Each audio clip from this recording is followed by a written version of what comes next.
mean, you cannot make that up. There is no, I mean, you could not script that more perfectly. Look at that.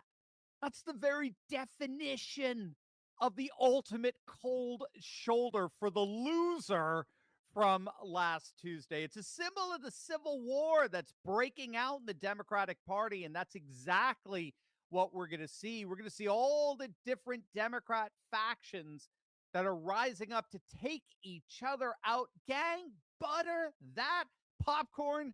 This is going to be too good.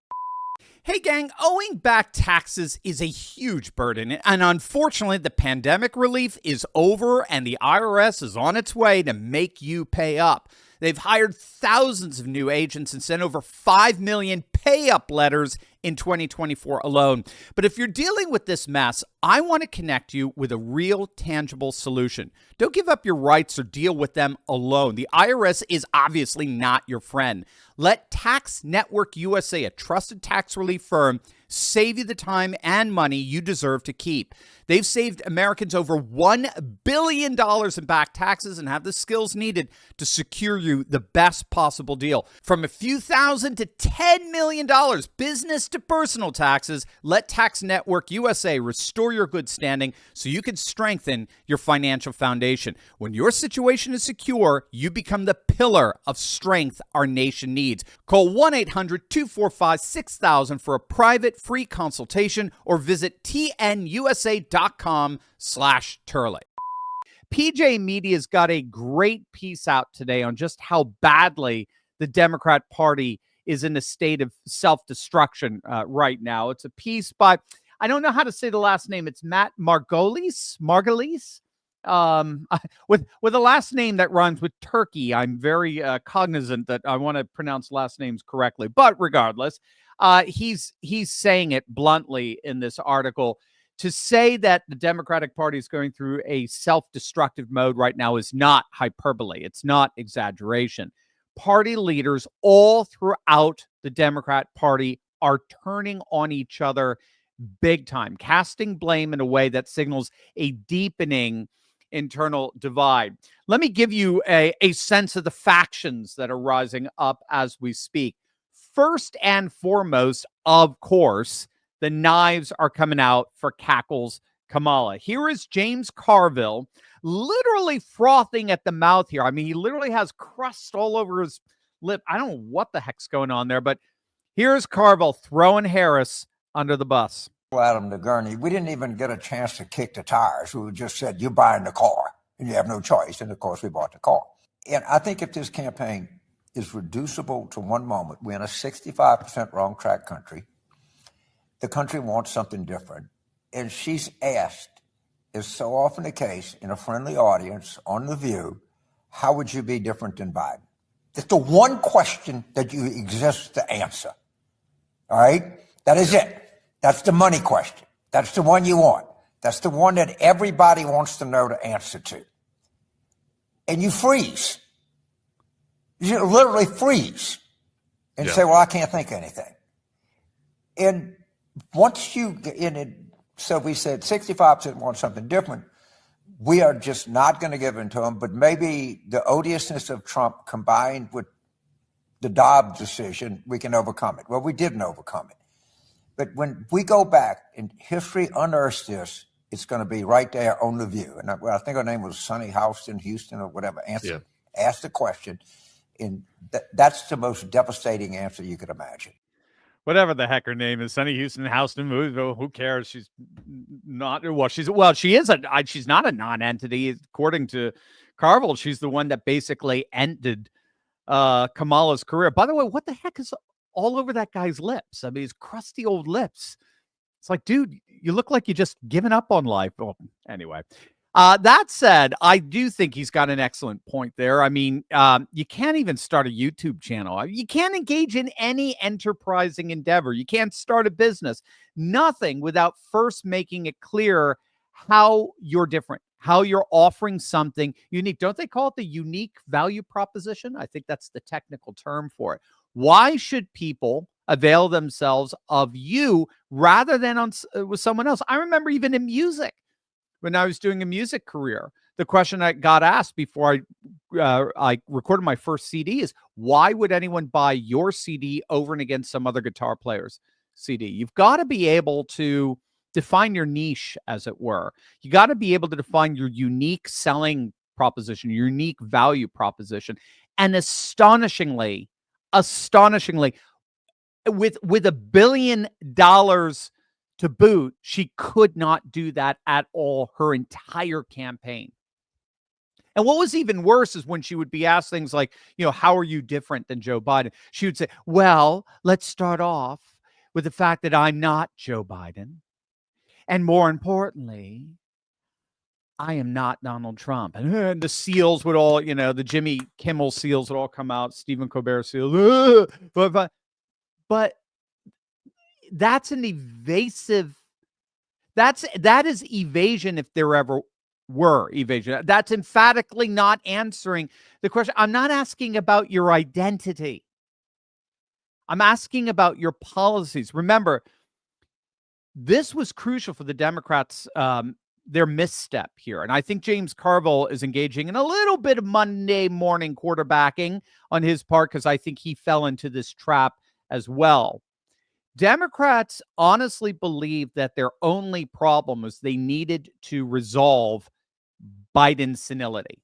Replace Biden out there with somebody else, anybody else who's obviously more functional, and we're good to go. When in point of fact, the real problem was Biden's policies. It was Biden's policies. It was not his senility. And unfortunately, the Democrats, especially Kamala, found that out the hard way. The policies were the things that were radically unpopular, and the senility just helped to explain to voters why Biden's policies were so incompetent in the first place. Another senior Democratic operative told Time magazine, in his words, that Harris, quote, let the GOP define her. She could have left the convention and then tried to reach out to voters from across the political spectrum, but she and her running mate, Tim Walz, they went inexplicably into hiding and didn't do any interviews for weeks, which is true. But it just begs the question, why did she do that? And to me, the analysis that this person is giving to Time magazine would be a lot more, frankly, honest and accurate if we're willing to admit just how bad of a candidate she was. She went into hiding because she was radically uncomfortable sitting in interview situations, whether it was in front of CBS cameras, whether it was in front of The View, whether it was in front of Joe Rogan. It didn't matter. She seemed to have panic attacks whenever confronted with the most basic of questions. But of course, it's not just Kamala that's getting the brunt of the criticism here. Nancy Pelosi, the gift that keeps on giving, she's blatantly blaming Biden. She's making the argument that were Biden to have left the race sooner, there could have been a valid and vibrant primary process that would have picked the best candidate. So ironically, she's actually throwing both Biden and Kamala under the bus, given how bad Kamala was. In other words, if Biden had just left earlier, then we would not have been stuck with Kamala. We could have found a much better candidate. Remember, Nancy Pelosi was once asked what was Kamala Harris's most important accomplishment. Do you remember this? This was a few months back. And her answer was hilarious. She's like, well, I mean, everybody knows vice presidents don't really do anything. She couldn't answer the question, all right, because obviously Kamala had no highest achievement. There was no highest achievement because she had no achievements. But then she made an excuse not being able to answer that question by basically deferring to this fact that we all know that vice presidents don't really do anything. It was just a frankly hilarious, very revealing answer. Well, now that Nancy has come out and thrown Biden under the bus, that's causing the borderline illiterates over at The View to throw Nancy Pelosi under the bus. Roll it. Right. So you don't say he abandoned the working class, because he didn't. Well, about Nancy Pelosi. Oh, child. She must have been absent the day in kindergarten where they did the lesson. If you've got nothing good to say, don't say anything at all. I mean, why, Nancy? Why? I find that if ever there were the last person on the planet to say that, if you don't have anything nice to say, don't say anything at all, it would be that Ana Navarro. That was hypocrisy 101. Absolutely pathetic. Sorry. Continue. Roll it. so unproductive, so nasty, so unnecessary. It's like she wants to make sure that people know it wasn't her. She has no blame in this. I said Biden should have gotten out earlier. I said there shouldn't have been a primary. Don't blame me. I think it's really unseemly. Yeah. And, you know, frankly, it's done with, right? These criticisms against Biden. Look, we will never know if the result would have been different had Biden stepped off earlier. We will never know if the results would have been different if he had stayed in. We will never know if the results have been different if there had been an open primary. What we do know is that Biden is in there for the next 2.5 months. And this is what I'm going to tell Joe. Joe, since they're talking smack about you anyways, you know what, baby? Pardon Hunter. Yeah. Pardon Hunter because Theo clap. Theo clap. Come on, cue the Theo clap. So now they're big mad at Nancy for throwing Joe under the bus, Ana Navarro and her fellow Theo clappers at The View. And then there are those who are trying to blame the woke faction of the Democrat Party. They're doing everything they can to point out that maybe woke lunatics might be responsible for dislodging the Democratic Party away from the concerns of the working class. They're trying to communicate that on such venues like CNN, but they're having a very hard time being heard. Check this out. A lot of families out there who don't believe boys should play girls' sports. They're not boys. I'm not going to listen to transphobia at this table. I am not going to listen. You call a trans girl a boy. Are you going to allow me to finish my explanation? When you use a word that's a slur, I'm going to interrupt. That's not how it is. They're not boys. They're not boys. They're not playing girls softball. I'm not going to sit there and listen to that. Let's reset for a second because, look, this is a really heated issue, right? And Sharmichael, I know you. I know that you understand that people have different views on this. I think out of respect for Jay, like, let's try to talk about this in a way that is respectful. Okay, so let me rephrase this since I'm being targeted here. I don't. You're not. Just to be clear, you are not being targeted. But I am. But it's okay. I'm specifically saying that I know that you are not intending to be transphobic. He should know that I'm not. But he wants to sit here and calling you transphobic. I'm saying you're using a phrase that you know. So the way regular people interpret it, that's not regular people. That's not regular people. There's no consensus that these are actually boys. This whole thing about trans girls is a canard. We're talking about a tiny, tiny sliver of the population. That may be the and we're case, using but that my point in to terms take of away its healthcare from thousands of people. Hold on, just get to your... So as you can see, the far left woke crowd has no intention whatsoever of letting go of their repressive policing of speech. Not even a moment of self-reflection on how such repression was overwhelmingly rejected last Tuesday. Those lunatics sitting at that table were resoundingly rejected by the popular vote. And then, if you could believe it, there are now Democrats coming out and actually blaming their leadership for rejecting Trumpian populism.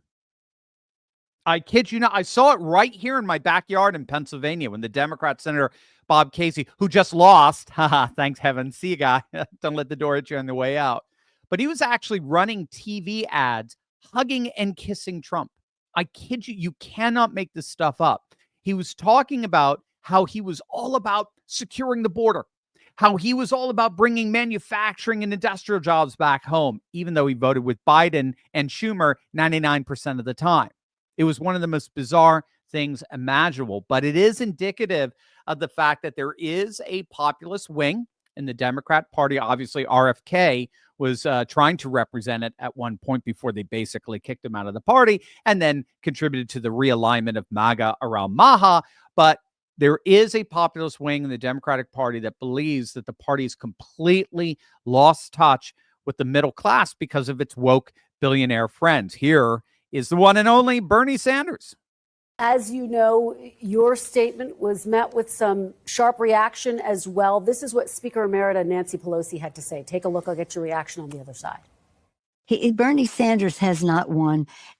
Let me, with all due respect, and I have a great deal of respect for him, for what he stands for, but I don't respect him saying that the Democratic Party has abandoned the working class families. Senator, how do you respond to Nancy Pelosi? Well, Nancy's a friend of mine, and we've worked together on many issues. But here is the reality. I have to say to Nancy, in the Senate in the last 2 years, we have not even brought forth legislation to raise the minimum wage to a living wage, despite the fact that some 20 million people in this country are working for less than $15 an hour. In America today, we have not brought, in the Senate, we have not brought to the floor the PRO Act to make it easier for workers to join unions.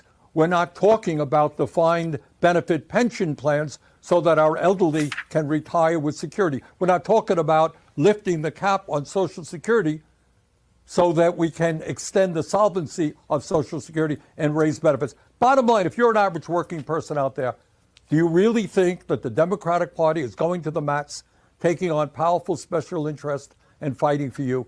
I think the overwhelming answer is no, and that is what has got to change. Ooh, there's some brutal honesty coming from Bernie. So as you can see, you got the pro-Biden side, you got the pro-Kamala side, you got the pro-woke side, you got the anti-woke side, you got the pro-working class side, and all of these factions are starting to take each other out in some way, shape, or form. And the key here is that while all of that disarray plays out over the next several months, Trump and his team of Avengers are going to be capitalizing on the astonishing political realignment that we saw on Tuesday that gave him the biggest, I would argue, Rich Barris is, why am I taking credit for this? It's more Rich Barris. Rich is arguing this is the biggest landslide victory for Republicans since 1984, much more so than 1988, because Bush obviously couldn't hold on to that coalition. It was a Reagan coalition that he basically co-opted for himself and then completely squandered and split it apart in 92, ironically, with a populist revolt first led by Pat Buchanan and then picked up by Ross Perot in 92. So what happened on Tuesday, I believe, galvanizing around Trump is the real deal. We really are seeing a political realignment, gang, that even had New Jersey within 5 points of it. I mean, you got to let that hit you. We talked about this earlier in, I believe, our first video. I can't even remember, first or second video today. 1 in 3 voters in the Bronx voted for Trump. If I recall, Romney got 8% of the vote in the Bronx in 2012. Trump got nearly 30%. There were districts in Queens that voted for Trump with 75% of the vote, 3/4 of their constituents. What's happening to the Democrat Party is that their 80-year coalition, originally formed by FDR, the New Deal, solidified, then Great Society in the 60s with the non-white working class vote brought in, that coalition appears to be completely unraveling.